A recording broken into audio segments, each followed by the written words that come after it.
बाकी party, party होगी, सबको पता है किस दिन होगी।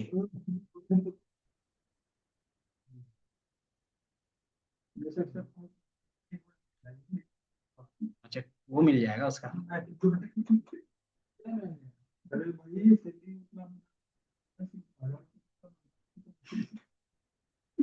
लाल किला लोगे? लाल किला तो अभी बंद है।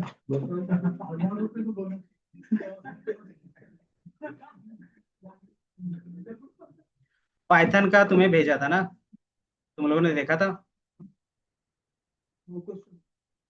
MCQ, DWD वाला भी भेजा था। 50-50 आ जाएगा। देखो 50 में से 25 क्वेश्चन मिल जाएंगे, तो 100 में से 50 मिल सकते हैं। नहीं, मुझे कंफर्म है। अच्छा, तुम जानबूझ के। आप 47 से किए, उसमें 50 कैसे मिल जाएंगे? 47 का है, 47 ही तो है। टोटल 100 क्वेश्चन होंगे। नहीं, आपने जो भेजा 47। 50-50 के दो सेट थे, तो एक में शायद 47 ही होगा। स्टार्टिंग से देखो ना, 1 से 50 होगा, फिर 1 से 47 होगा।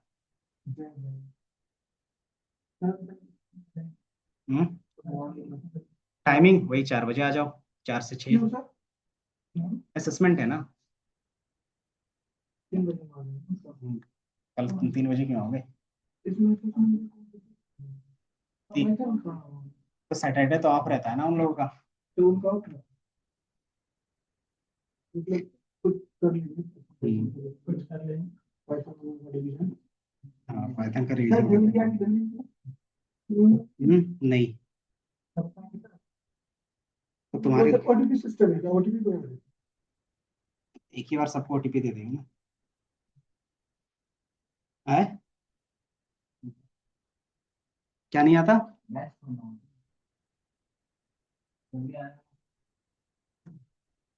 नहीं, तो जल्दी जिसको आना तो एक बार मॉर्निंग का रख लो जितना आना है, या तो एक लोग फिर इवनिंग में रख लो। वोट, इसमें वोटिंग कोई नहीं, 4 बजे आ सकते हो आराम से, कोई दिक्कत नहीं है। दिन भर जल्दी आ जाएगा, जल्दी दे देंगे। अरे फिर OTP और सारा चीज मैनेज करना होता है ना, एक ही चीज थोड़ी ना है।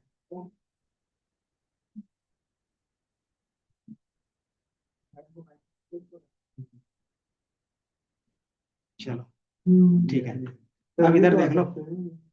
थोड़ा सा जेड स्कोर मैंने बताया था, तुम्हारा टी का स्क्वायर एक अनोवा थोड़ा सा बच गया था, उसको बता देते हैं, ठीक है, ताकि थोड़ा सा समझ में आ जाए। बाकी चीजें फिर प्रैक्टिकली जब देखेंगे तब देखा जाएगा। जेड टेस्ट में क्या था बता सकते हो? हम्म।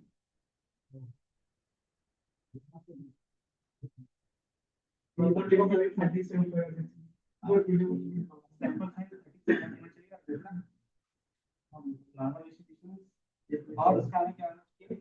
वेरिएंस बताना चाहिए, मतलब सोचिए कितना पॉपुलेशन का है। और सैंपल साइज 30 अगर ऐसा है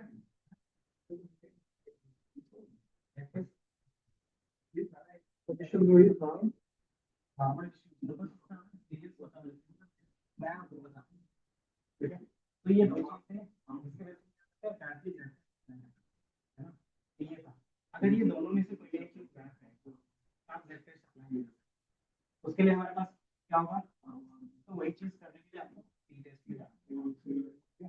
टी टेस्ट क्या कहता है कि आपका सैंपल साइज क्या होगा, 30 से छोटा होगा, ये सैंपल साइज जो होगा वो 30 से छोटा होगा। एंड दूसरा, और well the population standard deviations are, जब आपको डेविएशंस नहीं भी पता हो, दोनों केस होगा तो भी मिल सकते हैं, इन केस होगा तो भी, है ना। देन इसमें भी वही सारी चीजें होगी, one sample test, two sample, ठीक है। तो इसके एग्जांपल के बेस पे, ठीक है, इसमें क्या होगा, वन सैंपल में सैंपल क्या करते हो, जो सैंपल का मीन होगा उसको क्या करते हो कि पॉपुलेशन के मीन से क्या करते हो, टेस्टिंग करके देखते हो। दूसरे वाले में क्या, इंडिपेंडेंट टू सैंपल टेस्ट, मतलब कंपेयर करते हो means of two independent groups की, दो अलग अलग ग्रुप्स हैं उसके बेस पे। पेयर सैंपलिंग टी टेस्ट में क्या करते हो, कंपेयर करते हो means of the two related groups, example same groups measured before and after treatment. ठीक है, जैसे मान लो मैंने आप लोगों का एग्जाम लेने से पहले क्या किया था कि आप लोगों का देखा था परफॉर्मेंस कैसा था, एंड देन पढ़ाने के बाद फिर मैंने क्या किया, एग्जाम लिया, उसके में क्या परफॉर्मेंस था। सेम चीज मैं अलग अलग दो ग्रुप का कर सकता हूँ। पहला कि ए ग्रुप हो गया आपका, मान लेते हैं ये चीज, दो ग्रुप है ए और बी, ठीक है। दोनों को जब क्या था, बिना ट्रेनिंग दिए हुए हमने काम करवाया, उस समय जो एक्यूरेसी आ रही थी वो, फिर हमने क्या किया, दोनों को ट्रेनिंग दिया और उस समय एक्यूरेसी आई वो, ठीक है। तो वो चीज हम क्या करेंगे, देखेंगे क्या दोनों में डिफरेंस आ रहा है या नहीं आ रहा, मतलब ट्रेनिंग देने से पहले और ट्रेनिंग देने के बाद अगर कुछ डिफरेंस आ रहा है इसका मतलब क्या है, ट्रेनिंग देने का कुछ फायदा हुआ है, नहीं तो कोई फायदा नहीं। तो क्योंकि ट्रेनिंग, जब कॉर्पोरेट ट्रेनिंग सुना होगा, कॉर्पोरेट ट्रेनिंग होता है, इसका मतलब क्या है कि मेरे पास क्या है, 10-15 एम्प्लॉय हैं, सबको क्या करना है, पावर बीआई सिखाना है। क्यों, क्योंकि कंपनी अपग्रेड कर रही है। तो जैसे एज अ टीचर तो आपको कंपनी में बुलाया जाएगा, 1 महीने का क्लास देना होगा कंपनी में ही जाके, जिस तरीके से आप लोग को यहाँ पे दे रहे हैं ना, वहाँ पे कॉर्पोरेट में देना पड़ता है, ठीक है। उसी को बोलते हैं कॉर्पोरेट ट्रेनर्स, ठीक है। तो वो भी काम करेगा, कॉर्पोरेट ट्रेनर में क्या रहेगा कि जब ट्रेनिंग देनी होगी तब होगा, इसमें परमानेंट जॉब नहीं होता, कॉन्ट्रैक्ट बेस होता है, ठीक है। तो इसमें आपके पास क्या होगा, जॉब रह भी सकता है, नहीं भी रहता, कि जब आएगा तब होगा, नहीं होगा तो। और दूसरा रीजन क्या रहेगा कि आपको जहाँ पे कंपनी होगी वहीं पे जाना पड़ेगा, है ना। तो हो सकता है दिल्ली में कंपनी, तो दिल्ली में अलग अलग लोकेशंस में जाना पड़ेगा। अगर मुंबई में तो फिर आपको कॉन्ट्रैक्ट बेस कर रहे हो तो जॉब के लिए फिर मुंबई जाना पड़ेगा। तो इस तरीके से क्या होगा, घूमना पड़ता है आपका। तो कॉर्पोरेट ट्रेनिंग में यही होता है, ठीक है। तो यही चीज हम क्या कर सकते हैं, यहाँ पे भी कर सकते हैं, ठीक है। तो यहाँ पे भी कुछ एग्जाम्पल होगा इसका भी, तो यही चीज है, ठीक है। यहाँ पे सिंपल एक एग्जाम्पल है, वन सैंपल टीचर्स के बेस पे। टीचर है जो क्लेम करता है क्या चीज, कि उसके जितने भी स्टूडेंट हैं वो मैथ्स में क्या करते हैं, 75% मार्क्स लाते हैं, मतलब एवरेज 75 आ जाता है ना। तो कोई स्टूडेंट होगा वो बोलेगा नहीं मैं तो फेल हो गया, है ना। तो वो क्या बताएगा कि मैं इस टीचर को गलत प्रूफ करके दिखाऊंगा कि मैं फेल हुआ हूँ, तो मतलब आप जो बोल रहे हैं एवरेज, कि आपके स्टूडेंट का एवरेज इतना नहीं होगा, है ना। तो वो क्या करेगा, उसी ट्यूशन में 10 अलग अलग स्टूडेंट का एवरेज कैलकुलेट करेगा, और उसका कितना आ रहा है, 70 आ रहा है ना। और उसका स्टैंडर्ड डेविएशन 8 आ रहा होगा सैंपल का, है ना। अब इसके बेस पे क्या करेगा, वो प्रूव करेगा कि जो टीचर का 75 वो बोल रहा था वो सही है या नहीं है ना।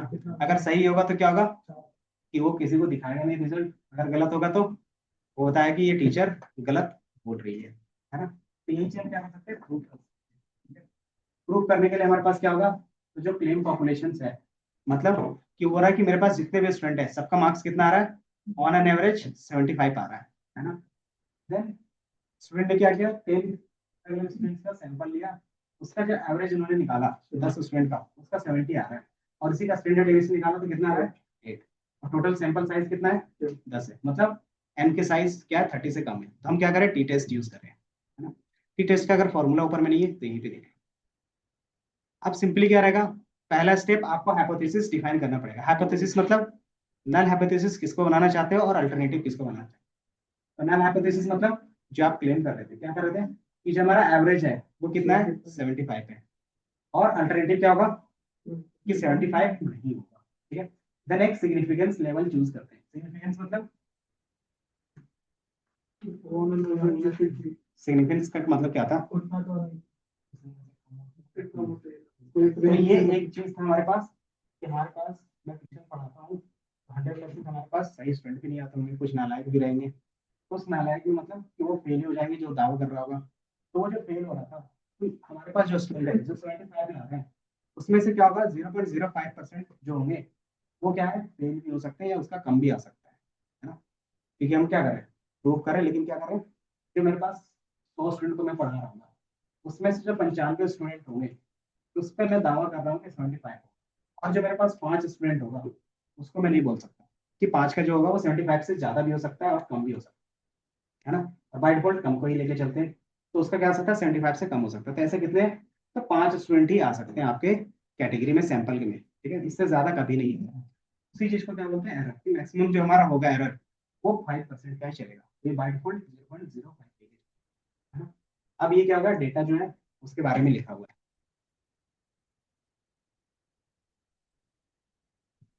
तो ये चीज रहेगा। देन टी टेस्ट का फॉर्मूला देखोगे जेड टेस्ट की ही तरह है ना, सिर्फ डिफरेंस क्या है, तो यहाँ पे एस है मतलब सैंपल का डिवाइडेड बाय एन, है ना।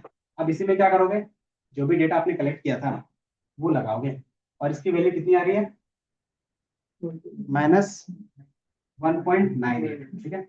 अब इसमें एक एक्स्ट्रा चीज होता है, उसको बोलते हैं डिग्री ऑफ फ्रीडम, ठीक है। डिग्री ऑफ फ्रीडम का मतलब समझ सकते हो कि जो भी हमारे पास डेटा है उसमें से एक कम, ठीक है, जिसे बोलते हैं डिग्री ऑफ, जिसका केमिस्ट्री होगा उसको समझ में आएगा फ्रीडम। कहीं पे देखा था एंट्रोपी के केस में, एंट्रोपी में निकाल देते हैं डिग्री ऑफ फ्रीडम, रेजोनेंस के केस में, चलो वो छोड़ो। सिंपल आप बोल सकते हो कि आपके पास क्या है, कि मान लो क्या है, एक स्टूडेंट है ना, उस स्टूडेंट के पास क्या है, 3 वैकेंसी है, ठीक है। मान लो यहाँ पे 3 स्टूडेंट है, पहला दूसरा, ठीक है। अब इसमें से वो कौन से वैकेंसी सीट में जा सकता है, तो जो फर्स्ट टाइम में जाएगा उसके पास रैंडम चॉइस कितना था, 3, तो तीनों में से किसी में जा सकता है, तो ये जैसे चला गया, मान लेते इसमें चला गया, तो ये फुल हो गया, है ना। अब दूसरे वाले के पास कितना रैंडम चॉइस है, 2, जितना हमारे पास हाँ उसमें से -1, तो ये जिसमें जाएगा उसके पास क्या होगा, चॉइस एक कम हो गया, है ना, तो ये इसमें चला गया। देन इसके पास कितना चॉइस है, लास्ट इसके पास कोई भी चॉइस नहीं, जो खाली इसमें जाएगा, जबरदस्ती है ना। तो इसी कॉन्सेप्ट को बोलते हैं डिग्री ऑफ फ्रीडम, कि आपको चॉइस करने का कितना फ्रीडम है ना। तो जैसे जैसे डेटा क्या होगा इसमें फिल होते जाएगा, फिर इसमें क्या होगा कि आपका चॉइस भी कम होगा, आपके पास क्या होगा, एमसीक्यू के बेस पे चॉइस कम बचेगा। तो ये कितना होगा लास्ट, इसके पास कितना होगा, कि जितना तुम्हारा एन होगा -1, फर्स्ट टाइम में इतना होगा n-2 3 4 5, लास्ट में माइनस उसका होगा लास्ट, वही हमारे यहाँ पे है। तो डिग्री ऑफ फ्रीडम जो भी होगा फॉर्मूला, कि जितना आपके पास डेटा पॉइंट है उसमें से माइनस शुरू करोगे उतना ही आपके पास क्या चॉइस है हर डेटा, है ना। मान लो आपके पास क्या 10 डेटा है, तो 10 में से क्या होगा, उसके पास सैंपल के लिए 9 चॉइस होंगी, बाई डिफॉल्ट एक में तो हो जाएगी, उसमें से कोई भी आप कर सकते हैं, चूज कर सकते हैं, वही क्या होगा डिग्री ऑफ फ्रीडम होता है। इसमें डिग्री ऑफ फ्रीडम कितना होगा, जितना सैंपल था उसमें से माइनस कितने 10 हो गए, तो अब ये 2 वैल्यू मिल गए, इस 2 वैल्यू को इसकी पी वैल्यू निकालें, पी वैल्यू कहाँ से मिलेगा, तो इसके पी टेबल से या तो फिर कैलकुलेटर से कैलकुलेट, तो बाय डिफॉल्ट हम कैलकुलेटर का यूज कर सकते हैं। कैलकुलेटर, क्या नाम था कैलकुलेटर का, पी वैल्यू कैलकुलेटर होता है। हम्म नहीं, एडवांस में हम लोग देखते हैं, ये आपको जरूरी नहीं है, बट वन टाइम देख लोगे तो इन फ्यूचर थोड़ा सा तो याद रहे। ये दिख रहा है, दूसरा हमारा क्या था, जेड टेस्ट था, दूसरा हमारा टी टेस्ट है। टी टेस्ट से पी वैल्यू निकालना है, तो इसके लिए क्या क्या चाहिए, टी की वैल्यू चाहिए। टी की वैल्यू कितनी थी, -1.98, डिग्री ऑफ फ्रीडम कितना था, 9 था, इसमें डाल दोगे और कंप्यूट कर दोगे पी वैल्यू, ठीक है। देन ये आपको कितना दे रहा है, 0.079, ठीक है, और ये तुम्हारी क्या है, प्रोबेबिलिटी वैल्यूज है, ठीक है। 0.078, ये क्या था वहां पे 9 था, 9 था ना, 9 1 था, यहाँ पे क्या है 0.7, मतलब 2 ही पॉइंट में ये दे रहा है, वो 3 पॉइंट में था इसलिए, ठीक है। तो ये हमारा क्या होगा, पी की वैल्यू इतना अप्रोक्स आ गया। अब इसके बेस पे क्या करते हो, चेक करते हो कि जो हमारा पी की वैल्यू है वो हमारे अल्फा से ज्यादा है या कम है, since the P value is greater than alpha. अगर आपका पी वैल्यू ज्यादा है, मतलब आपका जो गलत बोला था कि उसमें से चांसेस क्या है कि 0.78 क्या है हमारे पास एक्चुअल में है कि वो आएगा ही आएगा, तो जो हमारा क्या था कैंसिलेशन का था वो कितना था, 0.5 था, मतलब उससे ज्यादा है। इसका मीनिंग क्या हो गया कि हम इसको क्या करेंगे कि नल हाइपोथेसिस को रिजेक्ट कर देंगे, है ना। तो हमारा क्या होगा, we fail to reject null hypothesis. हमारा क्या हो गया, अगर नल हाइपोथेसिस को रिजेक्ट करने में फेल हो रहे हैं, इसका मतलब क्या है, 2 केस लेके चल रहे थे कि there is no enough evidence to suggest that जो स्टूडेंट बता रहा था डिफरेंट फ्रॉम 75, मतलब टीचर सही बोल रही थी, ठीक है। तो ये क्या हो गया, आपका प्रूव हो गया, है ना। अब इसके बेस पे क्या होगा, तो फिर आप दोबारा फिलिंग नहीं कर सकते। तो ये हमारा क्या था, टी टेस्ट के बेस पे चेंज सिर्फ क्या हुआ, नंबर ऑफ सैंपल वाला चेंज हुआ था और अननोन पैरामीटर था वो, बाकी अगर देखोगे स्टेप सबका सेम है ना। तो सेम स्टेप तुम्हें काय स्क्वायर टेस्ट पे भी मिलेगा, लेकिन काई स्क्वायर टेस्ट में क्या डिफरेंट होगा कि जो हमारे पास डेटा होगा वो ज्यादातर कैटेगरिकल होगा। वो सारे न्यूमेरिकल डेटा थे, इसमें क्या होगा, ज्यादातर कैटेगरिकल डेटा होगा। कैटेगरिकल का मतलब क्या होता है कि डिस्टिंक्ट वैल्यू के बेस पे होगा, ठीक है, वो होंगे। अब इसमें भी क्या होता है, काई स्क्वायर का अगर देखोगे, ये भी टेस्ट है whether the significance associate with the categorical variables, ठीक है। ये दोनों में, ये ये जब हम एडवांस में जाते हैं, जब आप सीनियर लेवल पे जाओगे तब यूज होंगे। उसमें क्या करना होता सीनियर लेवल में आपको डेटा दिया जाएगा, अब पूछा जाएगा कि इस डेटा के बेस पे मुझे पैसा लगाना चाहिए या नहीं लगाना चाहिए, नया प्रोडक्ट लॉन्च करना चाहिए नहीं करना चाहिए, वो बताना पड़ता है। क्योंकि अगर नया प्रोडक्ट लॉन्च करोगे तो क्या होगा, लॉन्च करने में पैसा लगता है, तो वो आप ही बताओगे कि लॉन्च करना चाहिए या नहीं करना चाहिए। और अगर गलत हुआ तो क्या होगा, नहीं तो निकाल देंगे, उससे ज्यादा कुछ नहीं करेंगे, ठीक है। जैसे चैट जीपीटी जब आया था, उस समय गूगल का भी अपना टीम था एआई का, पाइथन डेवलपर का अपना भी टीम था, तो उसने भी क्या किया था, उसका फर्स्ट फर्स्ट कौन सा एआई आया था याद है, गूगल का भी एआई आया था जब चैट जीपीटी का आया था, तो जेमिनाई तो उसके बाद आया है। है गूगल एआई गूगल बर्ट सुना था पहले, बर्ट नहीं सुना था, तो जो नहीं, ये दिख रहा है, तो इसका क्या था, जब जेमिनी आया था तो इन्होंने बर्ट लॉन्च किया था, ठीक है, लेकिन ये क्या था, फेल हो गया था, मतलब इसकी एक्यूरेसी सही नहीं आई थी। क्यों नहीं आई थी, कि जो रिसर्च टीम थी उन्होंने बनाया और उसके बेस पे एक्यूरेसी किसी में आ रहा था किसी में नहीं आ रहा था, तो उसने क्या किया, जल्दबाजी में लॉन्च कर दिया बिना हाइपोथेटिकल टेस्टिंग किए हुए कि ये मार्केट में लॉन्च हो सकता है या नहीं कर सकता। अब उसने जल्दबाजी में क्यों लॉन्च किया होगा, क्योंकि जो मार्केट में पहले आता है मार्केट कैप्चर वही कर लेता है। तो आजकल देखोगे जहां पे भी एआई यूज करना होता है तो क्या बोलते हो कि चैट जीपीटी यूज कर लो, अगर कुछ भी सर्च करना हो तो क्या बोलते हो, गूगल कर लो, पहले बोलते थे जब गूगल आया था तो वही चीज होता है कि जो मार्केट में पहले आता है जिसका एक्यूरेसी बेस पे, तो वो क्या होता है, मार्केट कैप्चर कर लेता है। फिर उसको हटाने के लिए फिर मेहनत करना पड़ता है, जो गूगल अभी सब चीज फ्री दे रहा है, तो वो क्या कर रहा है, स्ट्रगल कर रहा है चीजों को वापस कैप्चर करने के लिए, ठीक है, ये सब फ्री है। सब चीज फ्री है, ठीक है। तो काया स्क्वायर टेस्ट में यही करते हैं, ठीक है। तो ये कैसे होगा, तो सिंपल यहाँ पे भी एक क्या है, एग्जाम्पल है, ठीक है। एग्जाम्पल में यहाँ पे क्या है कि एक रिसर्च टीम है जो क्या करना चाहती है कि कुछ लॉन्च कर रही है ना, मान लेते हैं एक परफ्यूम ही लॉन्च कर रही है। अब उसको नहीं पता है कि इसको फीमेल सेगमेंट में सेल करना है या मेल सेगमेंट में सेल करना है, कौन हमारा क्या हो सकता है, कस्टमर बन सकता है। इधर देख लो, क्या नाम है, आदित्य, क्या हो गया, चलो इधर देख लो, वो बता देंगे, ठीक है। म्यूटेबल का मतलब सिंपल रहता है, जो स्पाइडरमैन हुआ था, नहीं, म्यूटेबल का मतलब होता है सिंपली जिसमें चेंजेस हो सके, ठीक है। तो पता चल गया। अब इधर देखोगे, इम्यूटेबल का मतलब जिसमें कोई भी चेंजेस नहीं हो सकता, है ना, तो वो रहता है। तो यहाँ पे अगर देखोगे, तो यहाँ पे क्या है कि मान लो हम परफ्यूम के बेस पे ही कर रहे हैं, अब इसमें क्या है कि वो किसके बेस पे करेगा, तो उसको जेंडर के बेस पे करना है एसोसिएट, कि जो हम परफ्यूम ले रहे हैं वो जेंडर बेस है या नहीं है। होता है ना कि आप परफ्यूम या फिर कोई भी चीज कैटेगरी निकालते हो, तो क्या होता है, या तो मेल का हो सकता है, फीमेल का हो सकता है, या तो फिर दोनों के लिए हो सकता है ना। तो वही चीज क्या कर रहा है, ये प्रोडक्ट लॉन्च करने से पहले एक्सपेरिमेंट करना चाह रहा है। तो इसने क्या किया कि अपने प्रोडक्ट को अलग अलग 100 सैंपल दे दिए, है ना, ये दिख रहा है। इसने सर्वे किया कितने पीपल में, 100 पीपल में, अब उसके बेस पे क्या करेगा, वो रिकॉर्ड क्या करेगा, रखेगा। अब ये किस तरीके से डिफाइन किया उन्होंने, तो उन्होंने ऑब्जर्व किया, नहीं पढ़ना कोई बात नहीं, बाहर जाके आराम से काम कर सकते हो, ठीक है।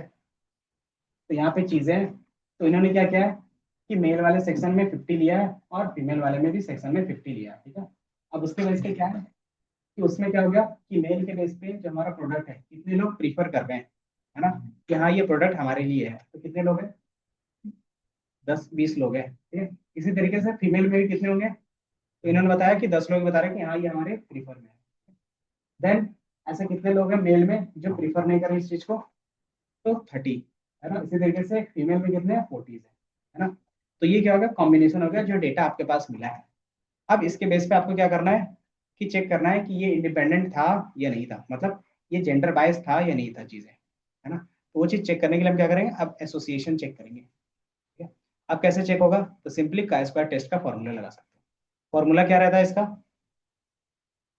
तो फॉर्मूला देखोगे ये कुछ इस तरीके से दिखेगा, है ना। तो सबसे पहले आप क्या करते हो, नल हाइपोथेसिस क्रिएट करते हो। तो नल हाइपोथेसिस क्या मिलेगा कि there is no association between gender and product preference, कि हम मान के चल रहे हैं कि जो मेरा प्रोडक्ट है वो जेंडर प्रेफरेंस नहीं है। उसका अल्टरनेटिव क्या बनेगा कि जेंडर प्रेफरेंस है ना? तो उसके बाद फिर हम क्या करें, सिग्निफिकेंस वैल्यू वही बाय डिफॉल्ट 0.05 होता है, ठीक है। आप ये चेंज कर सकते हो अपने अकॉर्डिंग, ठीक है। अब यहाँ पे क्या होगा, एक्सपेक्टेड फ्रीक्वेंसी, कि हमारा एक्सपेक्टेशंस कितना था, और ये कैसे निकलेगा, तो एक्सपेक्टेशंस इक्वल टू क्या होता है, row of total I column divided by total. ये कैसे निकलेगा, हर एक का निकाल सकते हो। तो कितने हैं इसमें टोटल, रो में कितना है 50 है, देन इनटू जो क्या होगा कॉलम ऑफ टोटल, कि इस कॉलम में कितने डेटा थे, इसके वजह से प्रेफरेंस वाले में 30 थे, डिवाइडेड बाय टोटल कितना डेटा था 100।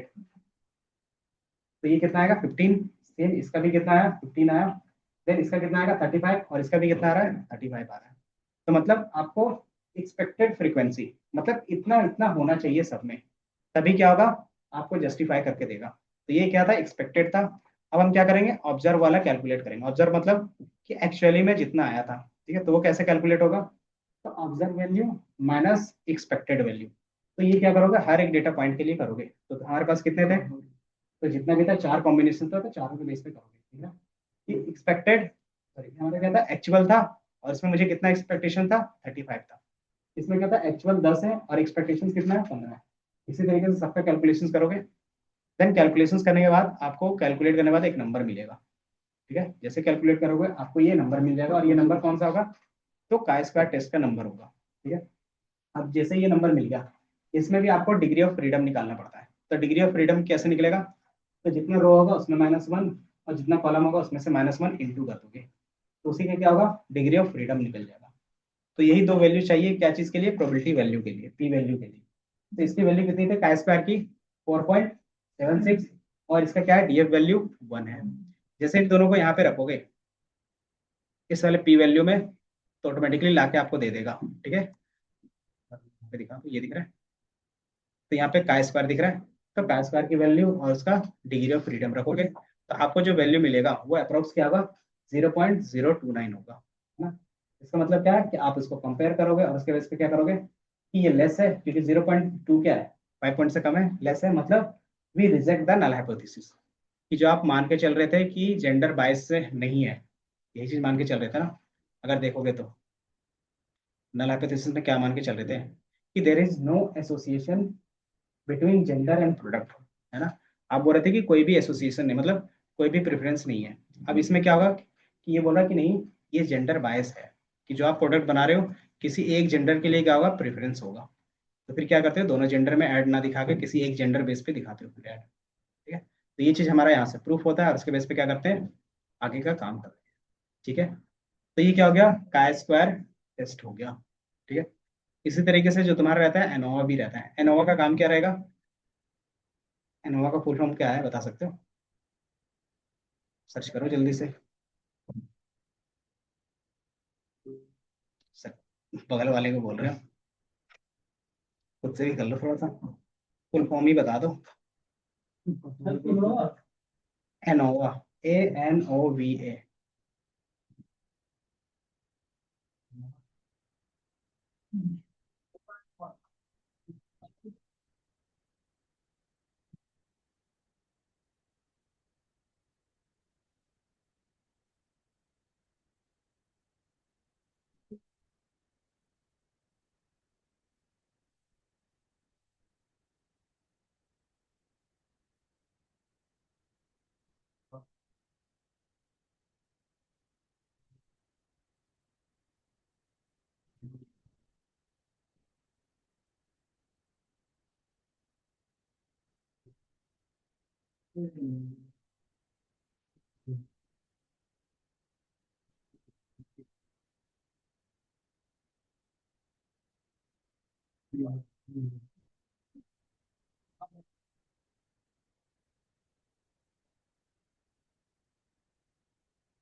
आ जाएंगे।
स्टैटिकल मेथड होता है, दो या दो ज्यादा ग्रुप को कंपेयर करने, मतलब सिग्निफिकेंट डिफरेंस है। तो सिंपल है एनालिसिस ऑफ वेरिएंस, कि दो अलग अलग ग्रुप्स ले रहे हो जो सेम काम कर रहे थे, तो दोनों सेम आउटपुट दे पा रहे हैं या नहीं दे पा रहे हैं, है ना। जैसे मान लो मेरे पास क्या है कि एक कंपनी रन हो रही है, मैंने क्या किया, दो अलग अलग टीम रखा है सेम काम के लिए, है ना। तो अगर सेम काम कर रहे होंगे तो दोनों का परफॉर्मेंस भी सेम होना चाहिए, है ना। अगर नहीं है तो फिर कोई एक टीम क्या कर रहा होगा, काम चोरी कर रहा होगा, है ना। तो फिर उस टीम को हम क्या करेंगे, तो वही चीज होता है, ठीक है। तो मतलब हम देखेंगे कि जो हमारे पास दो सैंपल आए हैं या फिर दो से ज्यादा सैंपल हैं और दोनों का काम सेम है, तो उसमें कोई डिफरेंस है या नहीं है। अगर डिफरेंस है मतलब कहीं ना कुछ गड़बड़ है, अगर नहीं है मतलब हमारा काम सही चल रहा है ना। तो इसी चीज को बोलते हैं एनालिसिस ऑफ द वेरिएंस, है ना। इसका सिंपल एग्जांपल दिखेगा, determine whether there are significant difference between the means of two, three और मोर, ठीक है। दो ग्रुप्स हो सकते हैं, तीन हो सकते हैं और मल्टीपल हो सकते हैं। ये क्या करता है, at least one group of the mean is significantly different from the, ठीक है। अब इसी के बेस पे क्या करते हो, अल्टरनेटिव हाइपोथेसिस और नल हाइपोथेसिस बनाओ, ठीक है। इसमें भी अलग अलग टाइप के होंगे, ठीक है। वन वे एनोवा होता है, टू वे होता है और एक मल्टी वे होता है ना। मल्टी वे अभी भी रिसर्च चल रहा है। रिसर्च का मतलब क्या है कि उसमें और भी चीजें अभी भी आनी बाकी है, क्योंकि इंडस्ट्री में सबसे ज्यादा यूज होते हैं ये सारी चीजें, है ना। उसके बेस पे और भी एडवांस कर सकते हैं उस चीजों को। वन वे में क्या होगा, compare the mean of three or more groups based on the one independent variables। और टू वे में क्या होगा कि compare the means of groups based on the two independent variables, ठीक है। इसमें दो अलग अलग इंडिपेंडेंट वेरिएबल के बेस पे बोलोगे और इसमें क्या है कि दो या दो से ज्यादा ग्रुप के बेस पे बोलोगे। तो वही चीज यहाँ पे भी रहेगा, ठीक है। तो इसमें भी सेम रहेगा कि नल हाइपोथेसिस अल्टरनेटिव क्रिएट करोगे, है ना। और सेम चीज क्या करोगे, एनोवा के लिए भी रिपीट करोगे। इसका एग्जांपल क्वेश्चंस के बेस पे ही देख लेते हैं। यूज केस देखना चाहो तो दिख रहा है कि सिंपल इन्होंने क्या दिया है कि आप मल्टीपल टीचिंग स्ट्रेटेजी यूज करते हो और उसके बेस पे देखते हो रिजल्ट क्या चल रहा है। फॉर एग्जांपल मैं भी डेटा साइंस पढ़ा रहा हूँ, एक अलग टीचर भी डेटा साइंस पढ़ा रहे हैं, है ना। अब उसमें से देखेंगे कि दोनों में से किसका बेस्ट है ना। दोनों क्या करें, एक ही टीचिंग मेथड को फॉलो कर रहे हैं, कि जो भी टीचिंग मेथड का फॉलो कर रहा होगा वो भी वही फॉलो कर रहे हैं। तो क्या रिजल्ट भी सेम आ रहा है, नहीं। तो फिर क्या करेंगे, अगर मैं टीचिंग मेथड जो अप्लाई कर रहा हूँ दूसरा टीचिंग मेथड से ही अब क्या कर रहा हूँ, पढ़ा रहा हूँ। जैसे पहला हो गया प्रैक्टिकल वे, दूसरा टीचिंग मेथड हो गया थियोरिटिकल। तो दोनों पढ़ा रहे थे, क्या दोनों में मेरा जो रिजल्ट है वो सेम आ रहा है या अलग अलग आ रहा है। अगर सेम आ रहा होगा तो इसका मतलब क्या होगा कि मेथड चेंज करने से कोई फायदा नहीं है ना। कि दोनों में से कोई भी मेथड हम क्या कर सकते हैं, यूटिलाइज कर सकते हैं, है ना। अगर क्या डिफरेंस आ रहा है इसका मतलब क्या है, तो मुझे मेथड चेंज करने की जरूरत है। तो ये चीज क्या होगा, एजुकेशन बेस्ड होगी। मेडिसिन में क्या होगा, ट्रीटमेंट। जैसे आपने सुना होगा कि जब डॉक्टर के पास जाते हो तो 100 mg का देता है ना। 2 दिन में ठीक हो गए तो ठीक है, नहीं तो फिर क्या करता है वो 200 500 इस तरीके से बढ़ा के देता है। अगर देखता है कि 500 तक काम नहीं कर रहा है तो वो फिर क्या करता है, अलग अलग टेस्ट लिख देता है ना।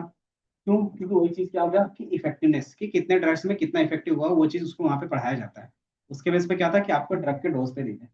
मार्केटिंग में वही चीज करते हैं कि अलग अलग टाइम में अलग अलग क्या करते हो, मार्केटिंग करते हो अलग अलग रीजन में, तो उसके बेस पे क्या परफॉर्मेंस आ रहा है। जैसे फॉर एग्जाम्पल अगर मैं ऐड रन करता हूँ, तो अगर मैं मॉर्निंग में ऐड रन करूंगा तो उसमें कितना चांस होगा लोगों को देखने का, और वही ऐड को मैं दोपहर में रन करूंगा तो कितना देखने का चांस होगा, और वही ऐड में क्या करता हूँ इवनिंग में टाइम में करता हूँ, तो किससे में हमारा रिजल्ट कैसा आ रहा है। तो क्या होगा, इवनिंग में ज्यादा होगा। क्यों? क्योंकि आपको पता है माइंडसेट, लोग क्या करते हैं जैसे छुट्टी होती है तो थोड़ा सा मोबाइल देखते हैं, है ना। उसके बेस पे इवनिंग में ज्यादा होगा, है ना। तो ये इवनिंग में मुझे पता है, लेकिन इवनिंग में क्या है कि 2 ऐड चला रहे हैं। एक क्या कहते हैं, ऐड भी अलग अलग तरीके से बनता है एक ही चीज का, तो मैंने क्या किया 2 ऐड बनवाया इवनिंग टाइम के लिए ही। अब देखेंगे दोनों में से कौन से ऐड में ज्यादा क्लिक हो रहा है, या फिर दोनों ऐड सेम तरीके से काम कर रहा है। तो क्या हो गया, मार्केटिंग के लिए हो गया। सेम यहाँ पे एग्रीकल्चर के लिए है कि अलग अलग फर्टिलाइजर की यूज करके देख रहे हो, और उसके बेस पे एग्रीकल्चर का ग्रोथ कैसा चल रहा है वो। अगर दोनों में सेम चल रहा है तो कोई भी क्या करोगे, फर्टिलाइजर यूज करोगे तो काम बन जाएगा, है ना। अगर नहीं, दोनों में से कोई एक यूज कर रहे हैं, अरे क्या है कि अच्छा ग्रोथ दे रहा है और दूसरा कि कुछ नहीं दे रहा, तो उसके बेस पे क्या है डिफरेंस आपको दिख जाएगा। तो डायरेक्टली ये सारा नंबर में दिखा सकते हो पहले ही, है ना। तो वो चीज रहता है। तो स्टेप्स वही चीज रहेगा, हाइपोथेसिस बनाओगे, देन उसके बेस पे सबका mean, then overall mean, then क्या करोगे, कैलकुलेट करोगे। ठीक है, तो ये चीज था। इसमें क्वेश्चंस होगा, ठीक है। वन वे का है, ये एग्जांपल देख लेते हैं। तो यहाँ पे अगर क्वेश्चंस देखोगे, क्वेश्चंस क्या है, इधर देख लो, क्या नाम है, प्रीत, इधर देख लो थोड़ा सा, ये खत्म होगा। कि एक कंपनी है जो क्या कर रही है, 3 डिफरेंट अलग अलग शिफ्ट में काम करवा रही है, मॉर्निंग शिफ्ट, आफ्टरनून शिफ्ट और नाइट शिफ्ट, है ना। अब तीनों में क्या होगा, लोग तो काम करेंगे ही। अब ये देखना है कि तीनों शिफ्ट में जो काम हो रहा है वो इक्वल इफिशिएंसी में हो रहा है या नहीं हो रहा है, कि किसकी कितनी इफिशिएंसी है। ठीक है, जैसे मान लो मेरे पास क्या है, 5 इंप्लॉय हैं। पहला मॉर्निंग शिफ्ट में जो 5 इंप्लॉय आ रहे हैं उसका इफिशिएंसी है कि इतना अच्छे से काम कर रहा है, ये इतने अच्छे से काम कर रहा है, ये इतने अच्छे से काम कर रहा है। ठीक है, आफ्टरनून में जो आ रहे हैं उसकी इफिशिएंसी का क्या है, मान लेते हैं ये स्कोर है। जो नाइट में आ रहे हैं उसकी इफिशिएंसी का क्या है, एक स्कोर है। ठीक है, अब ये तीनों में मुझे क्या देखना है कि इफिशिएंसी तीनों का सेम है या अलग अलग है। अगर सेम हुआ तो ठीक है, काम हमारा सही हो रहा है। अगर नहीं हुआ तो कोई एक शिफ्ट में क्या हो रहा है, गड़बड़ है, काम चोरी हो रही है। इफिशिएंसी हो गया, रेटिंग बोल सकते हैं एक तरीके से। 5 एम्प्लॉय हैं कि जो एम्प्लॉय जिस तरीके से काम करता है उसका रेटिंग है। ठीक है, तो अलग अलग एम्प्लॉय का रेटिंग है, मान सकते हैं। तो हम क्या करेंगे, हाइपोथेसिस मान के क्या चलेंगे कि मॉर्निंग का, आफ्टरनून का और नाइट का जो है एफिशिएंसी तीनों इक्वल लेके चल रहे हैं, है ना। और इसका अल्टरनेटिव क्या होगा, इन तीनों में से एक क्या होगा, डिफरेंट होगा, है ना। तो दोनों में से कोई एक चीज सही होगा, फिर वही अल्फा वैल्यू चूज करोगे, देन फिर कैलकुलेट करोगे। कैलकुलेट क्या करते हैं, तो हर एक का मीन कैलकुलेट करोगे। तो मॉर्निंग का अलग, इवनिंग का अलग और आफ्टरनून का, ठीक है। एंड देन एक ओवरऑल मीन निकलेगा। एक हो गया अलग अलग ग्रुप्स का और दूसरा ओवरऑल हो गया। ठीक है, अब ये चीज देखते हैं कि जब हमारे पास क्या है, ओवरऑल मीन आया था और उसका जो क्या था, सैंपल का मीन था, उन दोनों के बीच में कितना डिफरेंस है। उत्तर मतलब सम ऑफ स्क्वायर बिटवीन ग्रुप्स, वो चीज वहां पे निकाला कि मॉर्निंग का एवरेज जो था उसमें से टोटल का कितना था। तो ये चीज कंप्यूट करोगे तो एस एस बी मिलेगा। ठीक है, दूसरा मेरे पास क्या होगा, square within a groups, कि सेम ग्रुप में हर एक डेटा पॉइंट के बीच का डिफरेंस कितना है। जैसे बोलते थे ना कि मीन से डेटा पॉइंट का डिफरेंस कितना है, वो क्या हो गया, sum of square within a groups, एक ही ग्रुप के अंदर कितना डिफरेंस है, वेरिएंस है। तो ये दोनों जैसे ही निकालोगे तो आपको क्या होगा, कुछ ना कुछ नंबर्स मिलेंगे, और यही नंबर क्या होंगे, दोनों को डिवाइड करोगे। एंड बाकी डिग्री ऑफ फ्रीडम है। डिग्री ऑफ फ्रीडम क्या रहेगा, तो दो निकलेगा इसमें, एक निकलेगा विद इन ए ग्रुप का और एक कि बिटवीन ग्रुप का। ठीक है, विद इन ए ग्रुप का मतलब क्या हो गया, ग्रुप के अंदर, कि एक ही ग्रुप के अंदर कितने सैंपल है टोटल, दूसरा कि टोटल कितना सैंपल है। तो वही चीज है, ठीक है। एक ग्रुप में कितने ग्रुप है टोटल, 3 ग्रुप्स थे, तो 3 माइनस 1 के कितने, 2।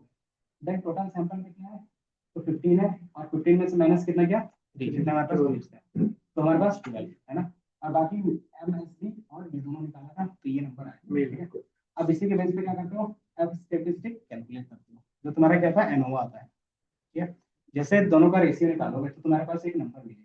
ठीक है, अब इस नंबर को क्या करोगे, उसी सॉफ्टवेयर में ये कैलकुलेटर में ले जाके चेक करोगे। ठीक है, इसका कैलकुलेटर देखोगे तो एफ टेस्ट का ये दिख रहा है, इधर क्या एफ टेस्ट है, F degree of freedom N और डिग्री ऑफ फ्रीडम डी। जैसे इसमें पुट करोगे तो इसके बेस पे क्या होगा, इसका भी कुछ ना कुछ पी वैल्यू आएगा। जैसे पी वैल्यू आएगा तो वो पी वैल्यू को कंपेयर करोगे, हम ये क्या करेगा, हमारे सिग्निफिकेंस वैल्यू से कम है, और अगर कम है तो रिजेक्ट कर देते हैं। तो अगर रिजेक्ट कर रहे हैं इसका मतलब क्या है, there is a sufficient evidence to suggest that there is a significant difference between productivity between morning, evening और night work। कि कहीं ना कहीं क्या है कि हर एक शिफ्ट में अलग अलग क्या हो रहा है, प्रोडक्टिविटी आ रही है ना। तो इससे क्या पता चलता है कि कौन से वाले में कम आएगा, फिर क्या करते हो, जस्टिफाई भी करते हो। ठीक है? इसमें सिर्फ काम है कि कम हो रहा है या नहीं हो रहा है एफिशिएंसी।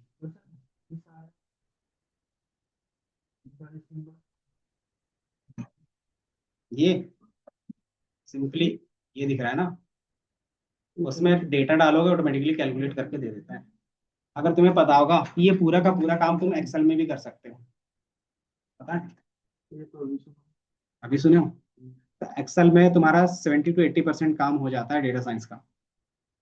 ठीक है, मशीन लर्निंग को छोड़ के बाकी जितना भी होगा वो पूरा का पूरा काम स्टैट्स में का एक्सेल के अंदर हो जाता है। समझ में आया? तो वो डिपेंड करता है कंपनी किस में करवाती है, और दूसरा तुम किस में एक्सपर्ट हो रहे हो टूल्स को लेके। और ये जितना भी कॉन्सेप्ट है ये टेस्टिंग का, वो एक्सपीरियंस लेवल पे जाता है। क्यों, सिंपल सी बात है, इसके बेस पे तुम डिसीजंस दोगे कंपनी को, और कंपनी उसके बेस पे क्या होगा, पैसा खर्च करेगी। अगर तुमने गलत बताया तो उसका पैसा डूब जाएगा, अगर तुमने सही बताया तो पैसा बनेगा। और फ्रेशर्स में क्या रहेगा, फ्रेशर्स पे कोई ज्यादा भरोसा नहीं करेगा। नहीं तो इसमें फिर काम जो करते हैं वो एसोसिएट पे काम करते हैं। एसोसिएट का मतलब क्या होता है, हर एक पोस्ट के साथ एसोसिएट रहता है, उसका काम क्या रहता है, हम्म, जैसे होता है ना एसोसिएट इंजीनियर, असिस्टेंट प्रोफेसर, है ना, तो वो उसका काम क्या होता है कि जो हमारे सीनियर का काम होता है उसमें उसकी मदद करना। ठीक है, एसोसिएट का मतलब ये होता है। ठीक है, अच्छा जी, उसका काम रहेगा सोचना, और उसके बेस पे ये सारा चीज टूल के बेस पे अप्लाई करने के लिए आपको बोला जाता है कि देखो ये चीजें इस तरीके से तुम अप्लाई करो और जो रिजल्ट आता है मुझे बता दो। तो वो बता देगा इस तरीके से करना है और तुम करके उसको दोगे, क्योंकि क्या करना है तुम्हें नहीं पता चलता, है ना। तो वो सीनियर को अच्छे से पता रहता है तो वो करता है, क्योंकि सीनियर का काम क्या होता है, चीजों को एनालाइज करना। वो अगर रहेगा पूछेगा तभी। बाकी अगर टेक्निकल रोल के लिए जा रहे हो तो कहीं पे भी अगर ऑफिस में जा रहे हो तो उसके पास खुद का लैपटॉप रहता है तो वहां पे दे सकते हैं। बाकी ऑनलाइन कर रहे हो तो मस्ट रहेगा लैपटॉप। ठीक है, तो ये कहते हैं अलग अलग टाइप के टेस्टिंग थे। ठीक है, बाकी 2 मिनट का ब्रेक देते हैं, फिर नंपाई स्टार्ट करेंगे। ठीक है, अच्छा ठीक है, 5 मिनट। नहीं, तो तुम्हारा आधे घंटे में पूरा सारा चीज पता चल जाएगा, नंपाई होता क्या, इंट्रोडक्शन हो जाएगा, कोडिंग मंडे से कर लेंगे थोड़ा सा, तीनों का इंट्रो एक साथ कर देंगे। numpy pandas matplotlib, मैटप्लोट्लिब और सीबॉन का कौन सा खुल तो गया है, जाना अलाउ नहीं है क्योंकि अभी वहां पे जो है ना एमसीडी वालों ने